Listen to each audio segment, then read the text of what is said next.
নমস্কার, আপনাদের সবাইকে স্বাগত জানিয়ে আমরা শুরু করছি আজকের এখনকার অনুষ্ঠান সুভাষিত জ্যোতি। অনুষ্ঠান সুভাষ শাস্ত্রীর, যার কথা জ্যোতিষের বেদবাক্য, যার কথা আপনার আমার সকলের ছকে শেষ কথা। অনেক অনেক স্বাগত সুভাষদা। অলমোস্ট এক মাস পর আপনাকে আজকে লাইভে পাবেন দর্শকেরা। যদিও সুভাষদা যখন ছিলেন না সেই সময় সুভাষদা ফ্রেশ কিছু এপিসোড আমাদের জন্য দিয়ে গিয়েছিলেন। প্রত্যেকটা এপিসোড ভীষণ গুরুত্বপূর্ণ ছিল। আজকে আবার লাইভ ফোন ইন প্রোগ্রাম, সুতরাং আপনারা ফোন করতেই পারেন। আর সুভাষদা, আপনার কাছ থেকে আজকে আমরা জানতে চাইব বিষয় যেটি, সেটা হচ্ছে মঙ্গলের প্রভাব, তাই তো? মঙ্গলের প্রভাব এই জুন মাসে আজকে তো 13 তারিখ লাইভ অনুষ্ঠান হচ্ছে। তো জুন মাসটা যেহেতু আমি মিডিলে মানে 4 দিন আগে ফিরেছি, তো জুন মাসটা এক মাসই ধরা উচিত। জুন এই অনুষ্ঠানটা জুনে বলছি বলে জুন মাস আছে, কিন্তু starting of June and middle of July আপনারা ধরতে পারেন। উল্টো দিক থেকে যদি আপনারা বাংলা থেকে ধরেন তাহলে ওখানেও সেই 1 মাস 30 দিন 31 দিনের মোটামুটি এই স্লটিংটা চলবে। মঙ্গলের কথা বলতে গেলে আপনারা দেখেছেন সবথেকে জ্যোতিষে যতগুলো গ্রহ আছে সবথেকে ফার্স্ট গ্রহ হচ্ছে চন্দ্র, 2 নম্বরে হচ্ছে বুধ, 3 নম্বরে হচ্ছে মঙ্গল। সবথেকে স্লো 1 নম্বর হচ্ছে শনি, 2 নম্বর হচ্ছে শুক্র, 3 নম্বর হচ্ছে বৃহস্পতি। তাহলে দুটো দল হয়ে গেল এই মানে আমাদের এই গ্রহগুলোর মধ্যে। যে 9টা গ্রহের মধ্যে তিনজনের একটা দল হলো, আর 3টে গ্রহ আলাদা পড়ে রয়েছে। এরা বিক্ষিপ্ত অ্যাটিটিউড প্লে করে। একদিকে হচ্ছে প্রথম দলে চন্দ্র, সব থেকে ফার্স্ট মুভমেন্ট। 15 মিনিটের আগে পরের মুভমেন্টে আপনার বিচার পুরো চেঞ্জ হয়ে যাবে। 15 মিনিটস চন্দ্রের যে মোশন এভরি 15 মিনিটস পর চেঞ্জ হয়ে যাবে। যদি আপনি ভুল বলেন আপনার বিচারও ভুল দাঁড়াবে। টাইমটাও যেন খুব ইম্পর্টেন্ট চন্দ্রের ক্ষেত্রে। যেমন ধরুন লগ্ন দিয়ে স্টার্ট হয়, কিন্তু রাশি লগ্নে যদি ভাগা করা যায়, রাশি লগ্নে যদি ওজন ভাগ করা যায়, তাহলে রাশির ওজন 80, লগ্নের ওজন 20। কিন্তু লগ্ন স্টার্টিং ওজন কম, কেন? ওর মুভমেন্ট নেই। লগ্ন ক্যানট মুভ। লগ্ন ইজ এ ফিক্সড। বাবার নাম ফিক্সড, আমাদের ব্লাড গ্রুপ ফিক্সড, মায়ের নাম ফিক্সড। আর চন্দ্র হচ্ছে মানি, আজকে আমার কাছে কালকে আপনার কাছে। মানে চন্দ্রের যে মোশনটা, ওটা গরিব ভিখারি ভুল সিদ্ধান্ত সব কিছু করায়। তো প্রথম ভাগে রয়েছে চন্দ্র, তারপরে রয়েছে বুধ, তারপরে মঙ্গল। আজকে আলোচনার বিষয় বুধ, এই মঙ্গল। তো মঙ্গলের যে দশা, মঙ্গলের শনির সব থেকে বেশি বিরোধ জ্যোতিষে। শনি মঙ্গলের যে ঝগড়া আছে, তো মঙ্গলের যদি আপনার এই জুন মাস আজকে 13 তারিখ, যদি কোনো সময় রাত্রে আপনি মোবাইলে আমার এই কথা শুনছেন, তাহলে আপনি বুঝতে পারবেন যাদের নক্ষত্র মঙ্গলের নক্ষত্র, বিশেষ করে মৃগশিরা নক্ষত্র, এবং মৃগশিরার সাথে হচ্ছে কি ধনিষ্ঠা নক্ষত্র, চিত্রাও মঙ্গলের নক্ষত্র। এই মঙ্গলের নক্ষত্র অলওয়েজ শিফট, স্টার্টিং এন্ডিং, যেখানে শুরু করে তার পরের ঘরে গিয়ে শেষ করে। ওই মৃগশিরাও তাই, চিত্রাও তাই, ওখানে ধনিষ্ঠাও তাই। শুরু করছে শনির 1 নম্বর ঘরে, শেষ করছে শনির 2 নম্বর ঘরে গিয়ে এন্ড করছে। স্টার্টিংগুলো প্রত্যেকটাই খারাপ দেবে। অর্থাৎ কিনা মৃগশিরা নক্ষত্র বৃষরাশি খারাপ, চিত্রা নক্ষত্র কন্যা রাশি খারাপ, ধনিষ্ঠা নক্ষত্র মকর রাশি খারাপ। অর্থাৎ কিনা আপনার রাশি যদি আবার শুরু করেছে, বারণ করো। মঙ্গলের নক্ষত্র স্টার্টিং যেখান থেকে হচ্ছে সেইগুলো খারাপ, এন্ডিং যেখানে হবে সেখানে খারাপ নেই, কিছুটা ভালো। আমার মনে হয় আপনারা কিছুটা বুঝলেন, কিছুটা বুঝতে পারলেন না, তাই তো? যদি তাই হয়, ধরে নিচ্ছি আপনারা বুঝতে পারেননি, আপনাদের জ্ঞাতার্থে আমি একবার রিপিট করছি, উল্টো দিক থেকে রিপিট করছি, আবার বুঝতে পারবেন। আপনার নক্ষত্র হচ্ছে ধনিষ্ঠা, ফর এক্সাম্পল আপনার রাশি হচ্ছে কুম্ভ, তাহলে কিছুটা ভালো। আচ্ছা। কিন্তু আপনার রাশি হচ্ছে মকর, আপনার রাশি হচ্ছে ধনিষ্ঠা, তাহলে আপনার ভালো নয়। বোঝা গেল? ঠিক উল্টো দিক থেকে আপনার রাশি হচ্ছে মিথুন, আপনার নক্ষত্র হচ্ছে মৃগশিরা, আপনার কিছুটা ভালো। আপনার রাশি হচ্ছে বৃষ, আপনার রাশি হচ্ছে নক্ষত্র হচ্ছে মৃগশিরা, তাহলে আপনার খারাপ। কন্যার চিত্রারও তাই, আপনার রাশি হচ্ছে তুলা, ভালো। আপনার রাশি হচ্ছে কন্যা, ওই চিত্রা নক্ষত্রে খারাপ। মানে প্রথম ঘরটায় খারাপ, সেকেন্ড ঘরটায় ভালো। প্রথম ঘরটা স্টার্টিং ফল খারাপ হবে এখান থেকে। আজকে 13 তারিখ, 1 মাস, এর লেন্থ হবে 1 মাস। কিন্তু কোনো 13ই জুন টু 13ই জুলাই, 13ই জুলাই, 13-14 জুলাই ওরকম একটা। এবার কোনো খারাপ না এমন একটা দাগ টেনে দিয়ে যায়, সেই দাগটা মিশতেই চায় না গিয়ে পরের মাসে। মানে এই খারাপে তোমার এতটাই গর্ত হলো, সেই গর্ত তোমার 3 মাসে মিটতে লাগবে, বছরের শেষে তোমাকে টেনে নিয়ে যেতে পারে, তাই না? আপনার একটা ভুল সিদ্ধান্ত কিংবা একটা ওটিপি টিপে টাকা অ্যাকাউন্ট থেকে চলে যাওয়া 4 মাসের ধারে শোধ হবে। তোমার যদি এখন 40,000 টাকা 30,000 টাকা ধরো ওটিপি টিপে ফেলেছো কোনোভাবে, তোমার চলে গেছে, সেটা তোমার তো 3 মাসের মাইনে থেকে তো ফিল আপ হবে, 4 মাসে ক্রাইসিস তৈরি করলো। সো লাইক দ্যাট, একটা রোগ, একটা ট্রিটমেন্ট, একটা অপচয়, যদি কারোর হাত থেকে একটা ফোন পড়ে ভেঙে গেল, সে ফোনটা কিনলো, ইএমআই তাকে 12 মাস টানতে হতে পারে, 6 মাস টানতে হতে পারে। তো সেই রকম যে আপনার এই মাসে মঙ্গল যে একটা গর্ত গ্যাপ তৈরি করবে 1 মাসের মধ্যেই, গ্যাপটা তৈরি হবে আজকে 13 টু ধরে নিন জুলাই মাসের 14 পর্যন্ত। তাহলে ওই গ্যাপটা ফিল আপ হতে আপনার আগামী আরও 3-4 মাস চলে যেতে পারে, 2 মাস চলে যেতে পারে। যেমন গ্যাপ তেমন তার রেঞ্জ বাউন্ডটা সেরকম হবে, কতদিন সময় লাগবে। সো মঙ্গল এটা গেল একটা আর্থিক জায়গা। আর কি করতে পারে?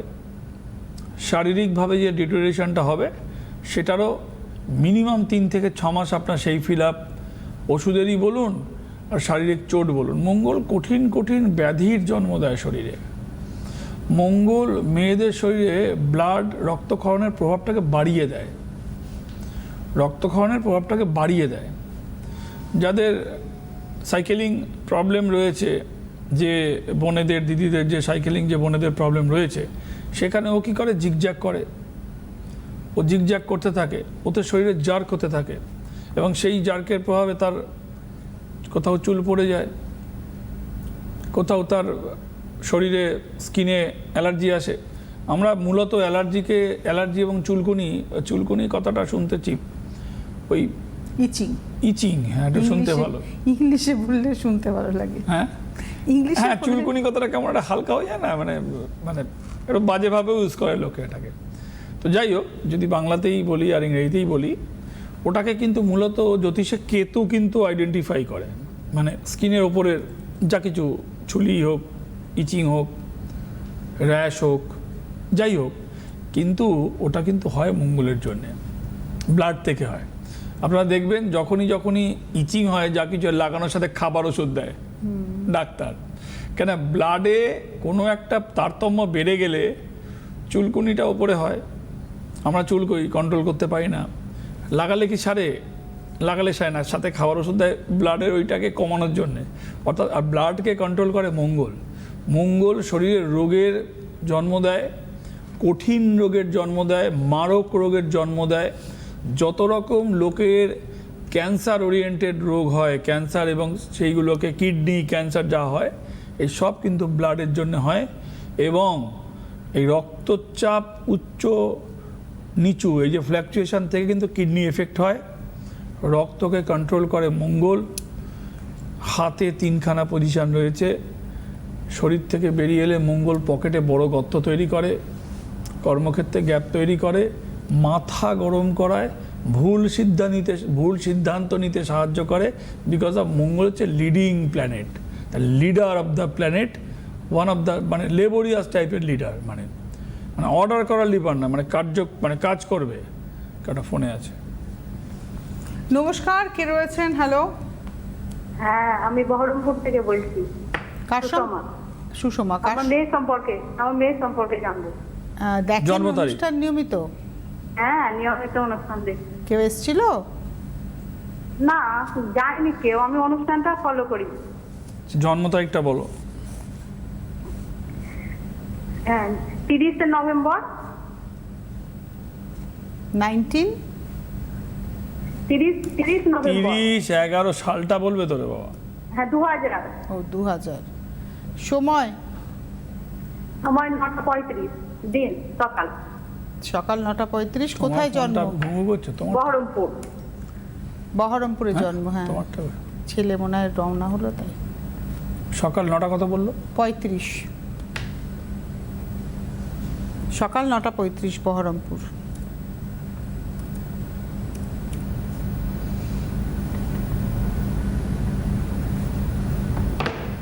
ছকের অবস্থা ভালো নয়। আমার আলোচনা করছি মঙ্গল নিয়ে।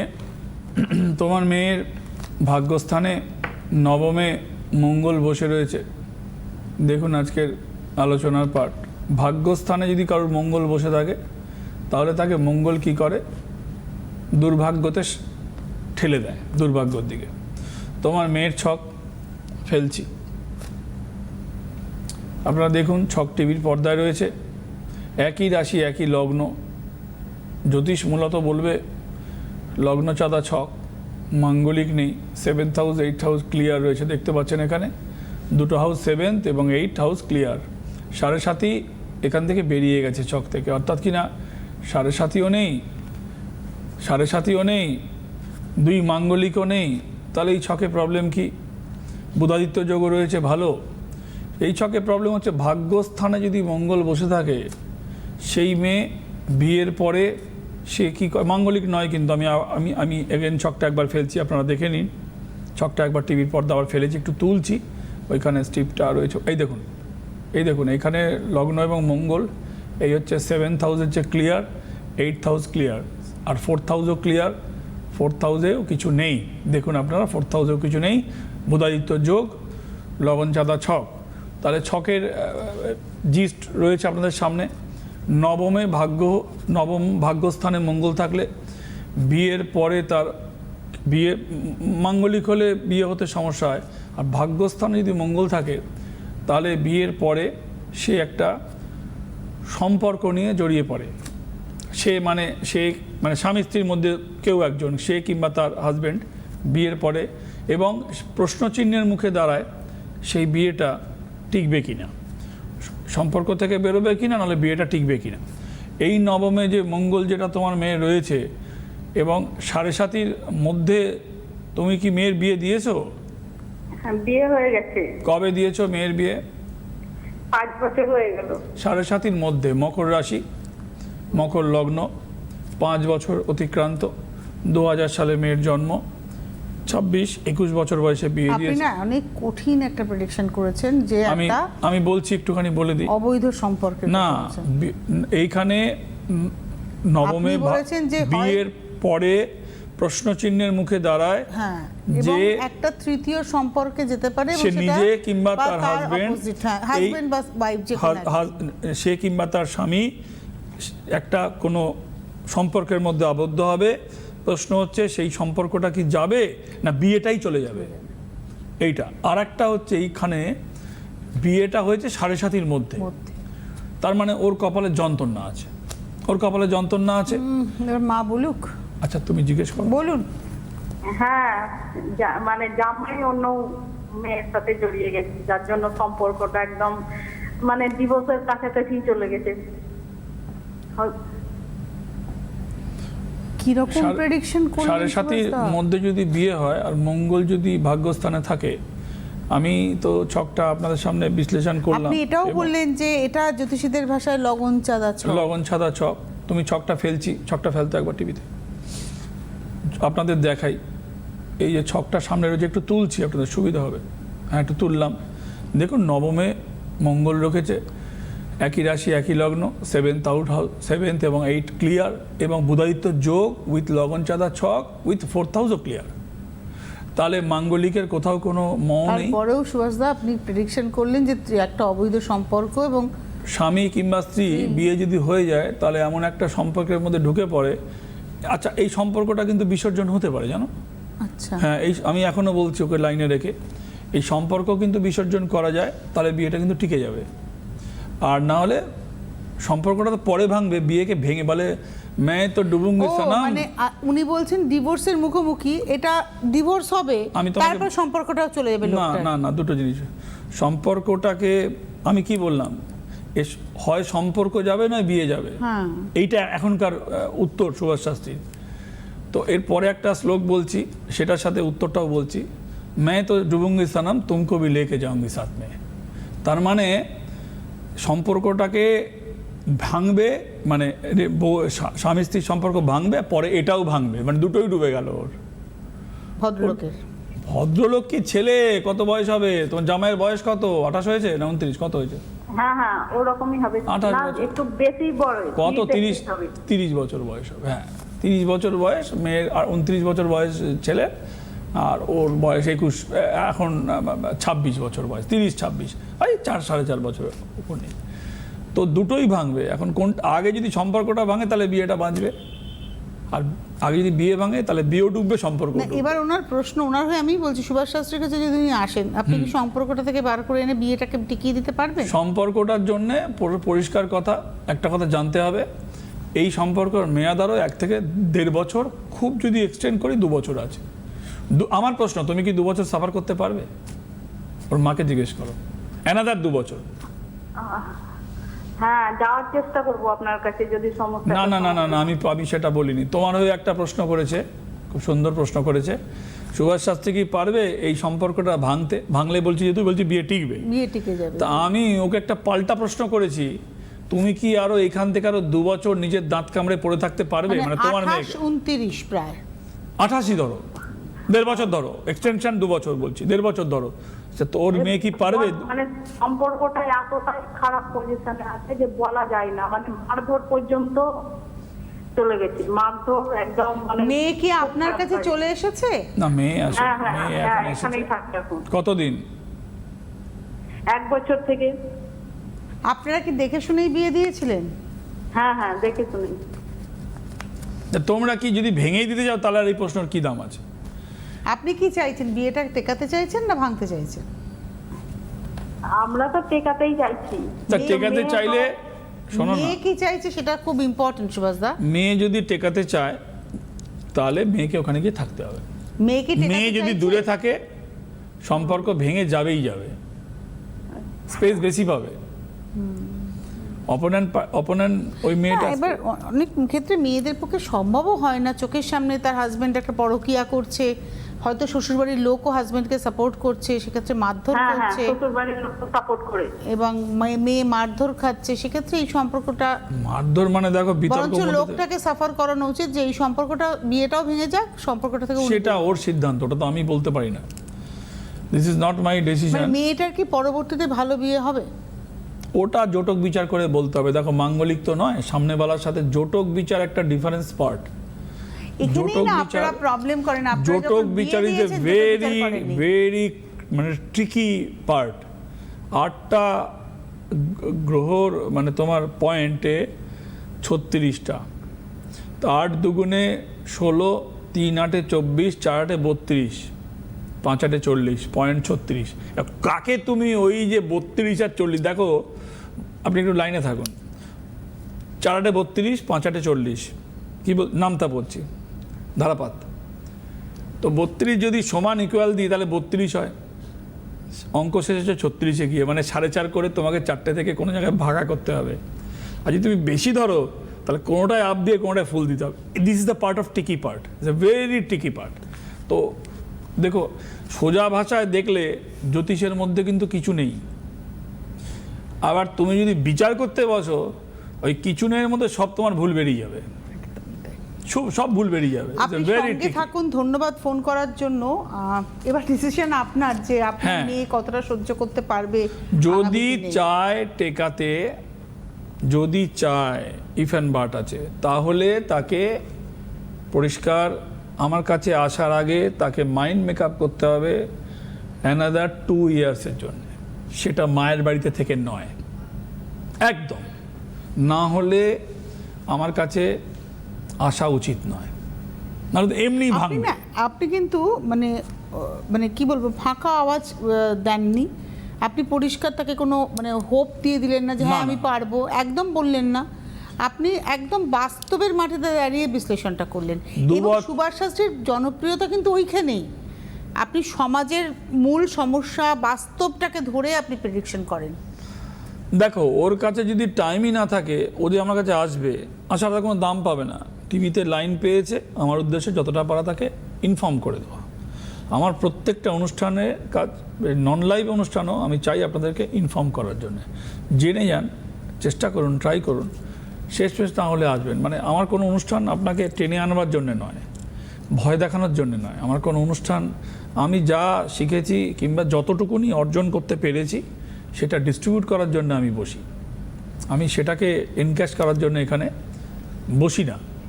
তো মঙ্গলের আলোচনায় ছিলাম, প্রথম কি বললাম, মঙ্গল কি করে, যে গর্ত তৈরি করে, হেলথের গর্ত 3-4 বছর, পকেটের গর্ত সেটা 2-4 মাস তৈরি হয়ে যাবে।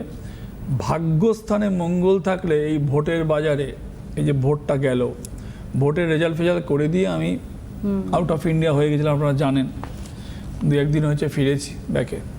আজকে ফার্স্ট লাইভ অনুষ্ঠান, গত মাসের 16 তারিখ টু এই মাসের 13 তারিখ, 3 দিন কম, 27 দিন পরে আমি লাইভে এসেছি। তো মঙ্গল কি করে, আপনি প্রত্যেকটা এপিসোড তৈরি করে দিয়ে গেছেন, খুব মানে এসেনশিয়াল এপিসোড ছিল ওগুলো। কেউ একটা রয়েছে ফোনে, দেখে নাও।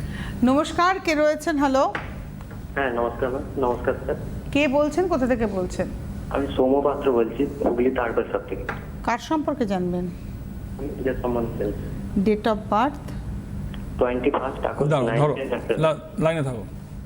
হ্যাঁ 21 লাইনে থাকো ভাই। সৌম্য তো? হ্যাঁ হ্যাঁ 21শে আগস্ট। 1997। সময়? রাত্রি 11টা 58। 21শে আগস্ট 1997 বললে? হ্যাঁ আর কোথায় জন্ম? হুগলি হরিপাল। দুটোই তো হরিপাল। ভুলভাল হচ্ছে আমার। 21শে আগস্ট 21/8/1997। সময় কি বললো? 11টা 58, রাত্রি 11টা 58 হরিপাল। 11টা সময় খুব 58। কম আমাদের। না ভাই সৌম্য, তোমার চাকরির যোগ এই মুহূর্তে তো কিছু নেই। প্রাইভেট চাকরির যোগ হতে পারে, তাও 6-7 মাস সময় লাগবে। তোমার মীন রাশি 7.5 চলছে, কর্মস্থান বাড়ি থেকে দূরে হবে। কলকাতার মধ্যে কাজ পাওয়ার চান্স নেই। শুনতে পাচ্ছ আমার কথা? শুনতে পাচ্ছ? হ্যাঁ হ্যাঁ কলকাতার মধ্যে চান্স পাওয়া, পড়াশোনা ভালোই হয়েছে। এটা তো ইঞ্জিনিয়ারিং লাইনের ছক। তুমি কি পড়াশোনা করেছো বলো? হ্যাঁ ইঞ্জিনিয়ারিং নিয়ে পড়েছি, বিটেক ইলেকট্রনিক্স কমিউনিকেশন। হ্যাঁ, খুব শার্প ছক, ভালো ছক, কিন্তু জবের ক্রাইটেরিয়া রয়েছে। Job out station of Kolkata, out of Bengal হওয়ার চান্স বেশি। তাও it will be take time, another 8 to 10 month. এবছর এন্ডে কোনো হুফ আসতে পারে। Otherwise you must move 2027 February to March. এর আগে কিছু দেখতে পাচ্ছি না। সরকারি চাকরির যোগ আমি এই মুহূর্তে কিছু পাচ্ছি না তোমার ছকে। প্রাইভেট টেকনিক্যাল জব তুমি পেতে পারো, এবং সেটাও বছরের শেষে এবং সামনের বছরে শুরুতে। আর কিছু বলো, আর কিছু প্রশ্ন? এমনি বিজনেস করা যাবে এই মুহূর্তে? Business you can try, but not hopefully কোনো রেজাল্ট আমি দেখতে পাচ্ছি না। তাহলে করলে You can কিরকম করলে ভালো হবে? একটু জোরে বলো, সাউন্ডটা জোরে বলো। মানে কিরকম টাইপের বিজনেস করলে ভালো হবে? বিজনেসে আমি কোনো হোপফুল কিছু দেখতে পাচ্ছি না। ইউ ক্যান ট্রাই, তুমি যেটা পারো মানে চেষ্টা করো। এইগুলো না সৌম্য, এইগুলোর জন্য চেম্বার বেস্ট, কারণ এটা না অনেক টাইম টেকিং আলোচনা। আর এইটুকু সময়ের মধ্যে মানে এই যেমন আগের ফোনটা খুব ইম্পর্টেন্ট ছিল যে তার মেয়ের বিয়েটা টিকবে কি টিকবে না। তো আজকে হাতে সময় নেই। মায়ের আশীর্বাদ, গুরুদেবের নির্দেশে সুভাষদার এই পথে হাঁটা, তার কথা জ্যোতিষের বেদবাক্য ওটা, এবং লক্ষ লক্ষ ছক দেখার অভিজ্ঞতা আপনার ছকের বিশ্লেষণে। সুতরাং বুঝতেই পারছেন সুভাষ শাস্ত্রীর অনুষ্ঠান এবং সুভাষ শাস্ত্রীর চেম্বার দুটোই ভীষণ ভীষণ গুরুত্বপূর্ণ। অনেক ধন্যবাদ জানাবো সুভাষদাকে, ধন্যবাদ আপনাদের, নমস্কার। জ্যোতিষ হল বেদের অঙ্গ, আর সুভাষ শাস্ত্রীর কথা জ্যোতিষ জগতে বেদ বাক্য।